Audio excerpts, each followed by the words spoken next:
Olá, tudo bem? Novamente, meu boa tarde.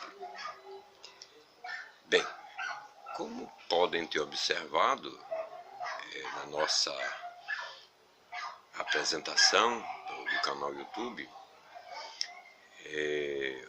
o final da nossa videoaula foi cortada, né, abruptamente. Que a bateria, né, do aparelho que estava gerando a filmagem acabou, né? E aí provocou isso. Então eu vou retomar do ponto de onde eu parei. Na realidade, esse assunto, a desinência AM, o uso dela, não seria o meu primeiro objeto de abordagem aqui nessas videoaulas. Mas como foi interrompido, conforme já dito, para não ficar pela metade, nós então vamos começar por esse tópico. E nas aulas seguintes aí voltamos à ordem de sequência que eu já tracei aqui e que eu espero seja ideal para vocês, tá bem? Bom, então no finalzinho da nossa apresentação, no dia 27, nós estávamos dizendo que há uma regra, né, de emprego da desinência AM, né, desinência verbal AM, que, segundo as gramáticas, é sempre indicativa de verbo no passado, ou pretérito no caso. E aí nós demos como exemplo formas verbais como disseram, amaram, falavam, né? E dissemos que nesses casos, nesses exemplos, coincidentemente, a regra estava mais ou menos bem justificada, né? Mas quando nós usamos aqueles outros exemplos de formas verbais no presente, como é o caso de estudam, falam, sonham, né? Que também terminam com AM, né? E que são formas verbais do indicativo presente e já não mais do pretérito, demonstramos que ali começavam os pontos falhos dessa regra. Demos também um outro exemplo, também de emprego dessa desinência, que anularia o que essa regra preceitua. Casos como falariam, diriam, sonhariam, que são formas verbais de futuro do pretérito. Ou seja, a regra estaria mais ou menos funcionando para um único caso, quando o verbo está no passado, mas deixaria de funcionar no caso de algumas formas verbais do presente do indicativo e do futuro do pretérito. Ou seja, os casos de exceção, no caso 2, estariam numa quantidade maior do que o caso de uso regular. E no nosso modesto entendimento, quando numa regra há mais casos de exceções do que de uso regular, alguma coisa nos parece estranha, né? E, como tal, precisa ser melhorada. Então, para superar essas exceções, vamos dizer assim, né, do emprego dessa desinência AM, nós criamos uma regra gramatical alternativa que se enuncia mais ou menos assim. Usamos a desinência AM para qualquer forma verbal, seja de passado, presente ou futuro, desde que cada uma delas seja paroxítona. Então, a tentativa dessa regra foi de uniformizar o emprego dessa desinência para qualquer tempo verbal. Então, por exemplo, vejamos se enquadra bem, os exemplos que nós vamos dar se enquadram bem no enunciado dessa regra. Nós falamos ganhavam, ganharam, aí são formas verbais de passado e pretérito, terminam com AM, né, mas são paroxítonas. Né? Paroxítonas, ganhavam, falavam, etc. Quando eu digo estudam, falam, ganham, os verbos estão no presente do indicativo, as formas verbais terminam em AM também, mas o que é mais importante, todos esses exemplos são de formas verbais paroxítono, estudam, falam, ganham. E por último, os exemplos que nós demos no encontro passado, ganhariam, falariam, diriam, que são formas verbais de futuro do pretérito, terminam em AM cada uma delas e também são formas verbais paroxítonos. Repare que aí já houve uma quantidade de emprego muito maior, né, da desinência AM, independente do tempo verbal. Já que estamos falando nessa desinência AM, né, desinência verbal AM, há uma outra também, na mesma regra, que é o emprego da desinência ão, que, segundo as gramáticas, essa terminação é sempre usada para indicar que o verbo estaria no futuro do presente. E para justificá-lo, são dados como exemplos: ganharão, falarão, sonharão, etc. e tal. Tomando por base esses exemplos, a regra estaria totalmente justificada. Mas, quando nós usamos como contra-argumentos sobre essa regra, do tipo são, do verbo ser, dão, do verbo dar, estão, do verbo estar, todas elas são formas verbais que não indicam futuro. São todas presente do indicativo. Ou seja, também a regra que determina o emprego da desinência ão estaria mais ou menos anulada.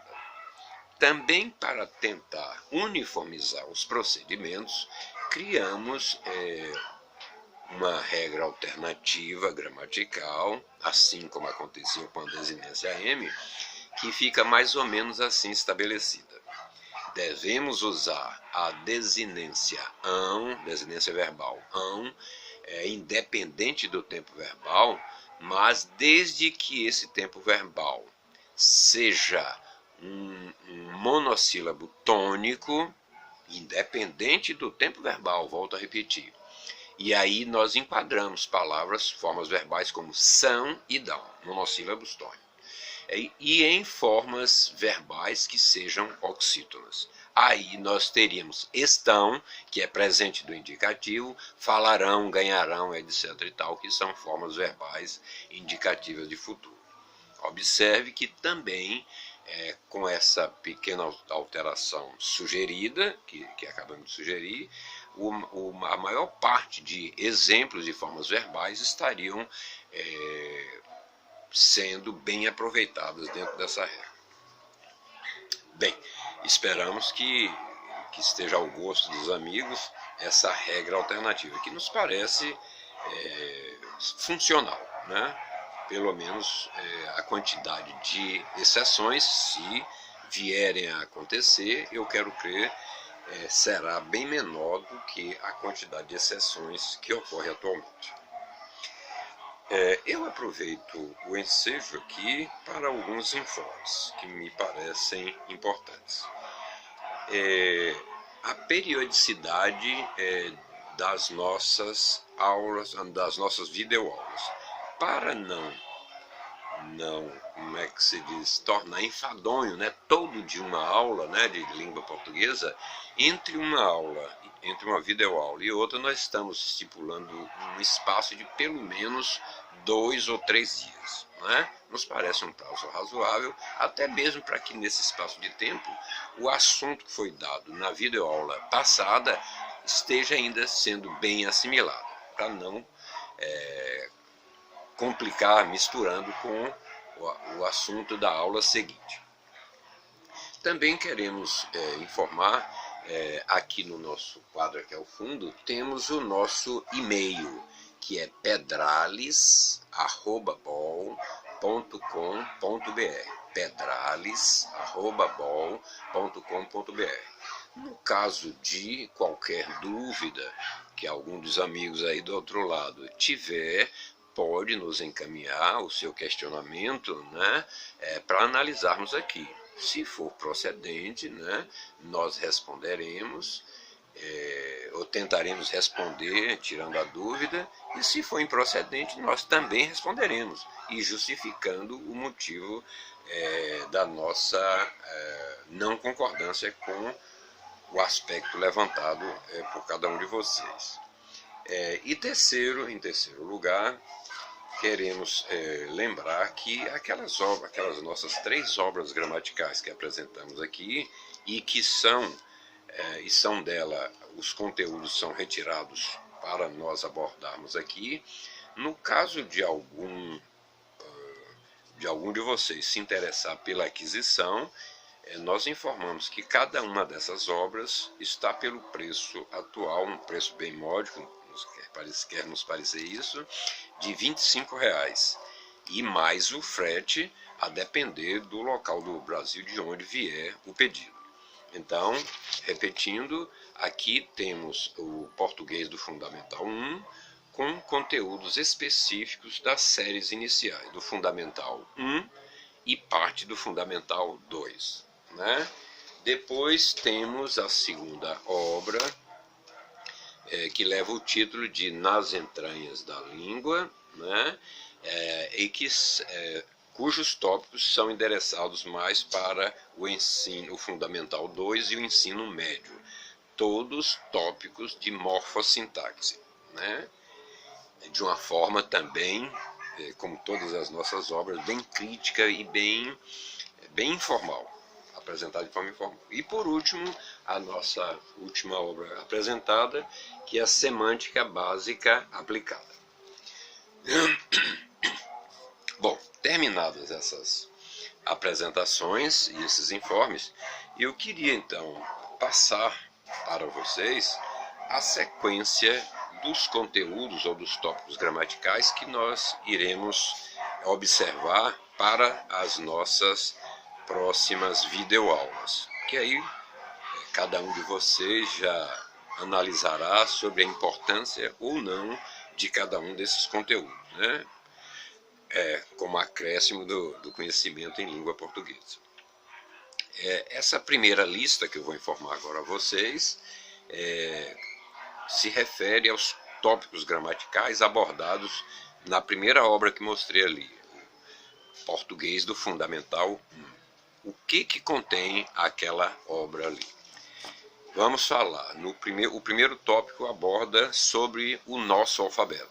Conforme dissemos, com a oficialização das letras K, W e Y, houve alterações profundas que provocaram, mas ainda não dada a conhecer pelos gramáticos, provocaram uma nova configuração para o nosso alfabeto. Houve alterações na relação das vogais e das consoantes, que nós apresentaremos aqui. Então, o que nós abordamos nesse tópico? O que a última reforma ortográfica preceitua. Depois, os questionamentos que essa reforma permite, ou seja, as alterações provocadas pela oficialização dessas letras K, W e Y. A reclassificação das vogais e consoantes, ou seja, a nova configuração do nosso alfabeto. E por último, ainda tocante ao alfabeto, a conceituação de vogais e consoantes. É provável que alguns dos falantes brasileiros saibam que o nosso alfabeto é formado de vogais e consoantes, mas talvez lhes falte a informação da diferença. Por que A é considerado como vogal e o B é considerado como consoante? Também conceituaremos isso aqui. Em seguida, vamos falar sobre a diferença de emprego da expressão letra A ou palavra A. Quando devemos usar letra A e quando devemos empregar a expressão palavra A. Em seguida, vamos abordar sobre sílabas. Sobre sílabas, nosso conhecimento se restringe basicamente em 2 tipos. de sílabas, né? A sílaba tônica de uma palavra e as sílabas átonas. Mas há um terceiro tipo que as gramáticas, quero crer a maioria ou quase a unanimidade, não cita, que são as sílabas subtônicas, que existem em palavras compostas.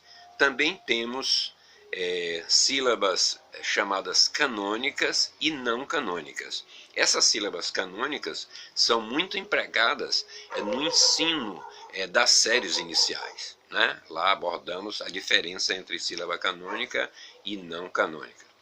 Depois vamos falar sobre os encontros vocálicos, ditongos e tritongos, e com relação a ditongo vamos informar o que vem a ser o ditongo consonantal.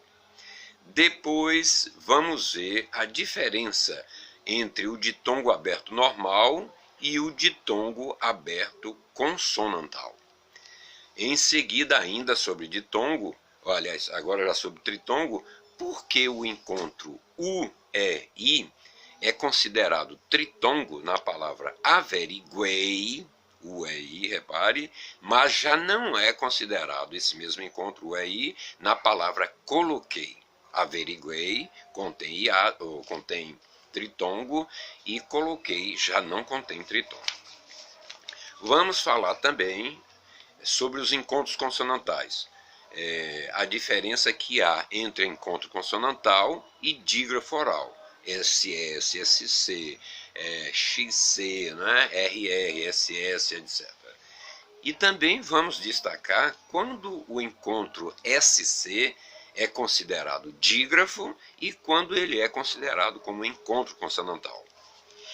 Depois vamos abordar a diferença entre dígrafo e dífono, também destacando quando os encontros AM e EM formam dígrafo e quando esses mesmos encontros AM e EM formam ditongo. Também vamos abordar a influência do dífono na quantificação de fonemas de uma palavra. Em seguida, este é um assunto importante e quero crer em 99% das gramáticas não há menção. Chama-se translineação. Translineação que naturalmente diz respeito ao emprego do hífen. Só que nesses casos especiais, acredito que poucos sabem que um hífen deve ser dobrado na separação de palavras compostas, por exemplo. E nós apresentaremos aqui vários casos. Também vamos citar nas nossas apresentações o pormenor, ou detalhe, né, decisivo, que diferencia um monossílabo átono de um monossílabo tônico. E tomamos só assim para exemplificar rapidamente.